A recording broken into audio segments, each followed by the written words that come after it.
So we're going to do day 2 of our learning how to streak for isolation, or our pure culture technique. So if we look at our streak plate, if you look at it, we can see some isolated colonies. We have 3 different types of bacteria on this plate. We have Micrococcus luteus, which are small yellow colonies. We have Bacillus, which are very large, spreading, kind of whitish colonies. And then we have Enterobacter, which are a more shiny, whitish colony. So I'm going to flip the plate and open it up so you can see a little bit better. So, this yellow colony that you see right here is an example of Micrococcus luteus. This large, spreading, kind of frosty looking colony is your Bacillus. And then this kind of more medium-sized, kind of shiny white colony is your Enterobacter. So this is a very good Enterobacter to pick. This over here is another good example of a Bacillus. And then Micrococcus, we don't have too many options, but that would be a good Micrococcus, or this one right there. So what we're looking for our pure culture are isolated colonies. And when I say isolated colonies, I mean colonies that are not touching anything else.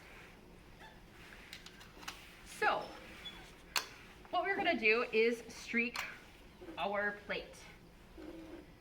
So what you're going to want to do is first you would get 3 TSY plates. You're going to label them, one for Micrococcus, one for Enterobacter, and one for Bacillus. The next thing you're going to do is divide your plate into sections. It's usually easiest to streak your plate if you divide your plate into 3 sections. So what I like to do is draw a line down the center of my plate, and then I draw a second line down one of the halves. So it looks something like what I'm drawing here. So I'll do that to all 3 of my plates. And then these lines give you a guide as to where you should be streaking on your plate. So I'm going to start off with Micrococcus. So I'm going to sterilize my loop the same way that you would for your broth cultures. And really, this is the way you always sterilize your loop.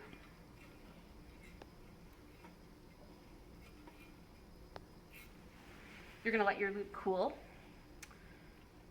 for maybe 30 seconds, basically so it's not so hot that it's going to kill your microbes.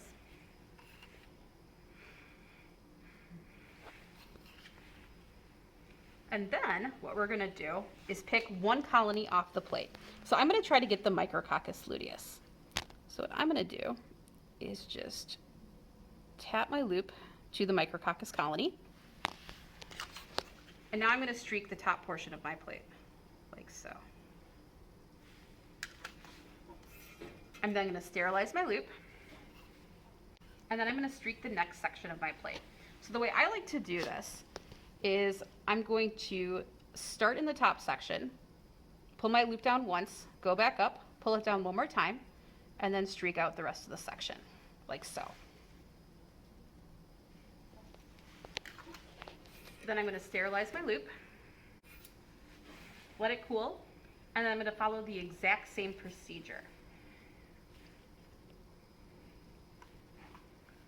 The only thing that's going to be different this time is that I'm going to go in that second section that I just streaked. I'm going to start in there, drag my loop through once, go back up, drag it through one more time, and then streak out my third section of the plate. And those lines that I drew on the plate help guide where I should be streaking. Once I'm done streaking my plate, I'm going to sterilize my loop. The next colony that we're going to streak is Bacillus. So again, I'm going to sterilize my loop.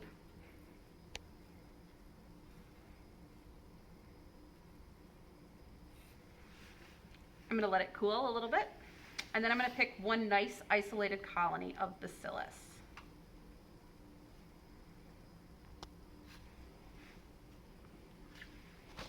So I'm going to pick a little bit off of this colony here. You don't need to pick a whole lot off because these are very large colonies. You really need just a little bit of culture. Oops. And then I'm going to streak my plate the same way that I did for Micrococcus. So the last plate that we're going to streak is Enterobacter. So I have already sterilized my loop. I'm just letting it cool down right now. And now that it is cool, I'm going to pick one isolated colony of Enterobacter. So the one I'm going to pick is this one right here. So I can pick up some of that colony. And then I'm going to streak my plate the same way that I streaked my other plates. So I have now streaked out plates for each of my bacteria. So I have one plate for Micrococcus, one plate for Bacillus, and one plate for Enterobacter. So now what I'm going to do is take my plates and I'm going to put them in the incubator. And we are going to incubate them at 30 degrees Celsius for 2 days. So they're going to go in just like this. Your plates are going to go in agar side up. And that is because condensation is going to form in the lid. And we don't want that condensation to fall into the plate. As you can see from the Bacillus plate, it actually already has some condensation in the plate itself. And we don't want that falling onto our colonies and then making our colonies kind of grow together.